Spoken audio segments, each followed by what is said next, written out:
السلام علیکم۔ آج ہم بات کریں گے اسرائیل کے بارے میں اور بلفور اعلامیہ کیا تھا۔ 1948 سے پہلے اسرائیل کہاں تھا اور بلفور اعلامیہ کیا تھا؟ پہلی عالمی جنگ میں مشرق وسطیٰ کے اس حصے پر حکمرانی کرنے والی سلطنت عثمانیہ کی شکست کے بعد برطانیہ نے فلسطین کا کنٹرول سنبھال لیا تھا۔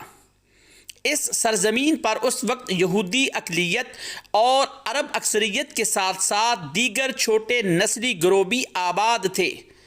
یہودیوں اور عربوں کے درمیان کشیدگی اس وقت بڑھی جب عالمی برادری نے برطانیہ کو یہودیوں کے لیے فلسطین میں ایک قومی گھر تشکیل دینے کی ذمہ داری سونپی۔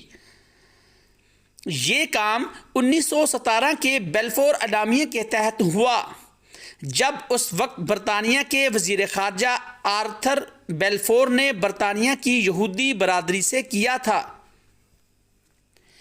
یہ اعلامیہ فلسطین پر برطانوی مینڈیٹ میں شامل تھا اور 1922 میں نو تشکیل شدہ لیگ آف نیشنز، جو کہ اقوام متحدہ کی پیشرو تھی، اس کی توثیق کر چکی تھی۔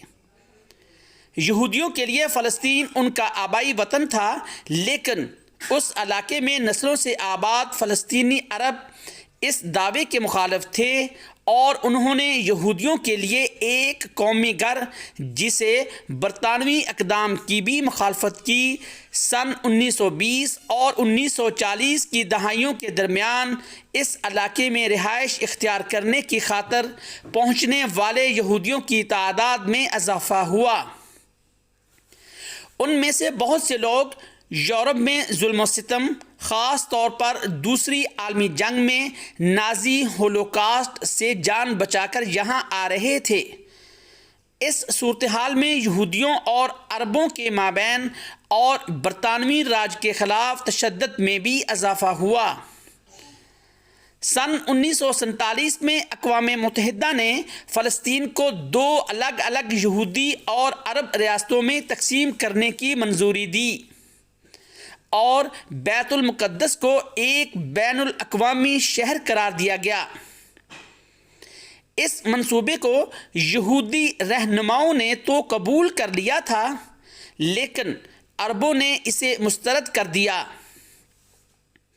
اور اس پر عمل درآمد نہیں ہو سکا۔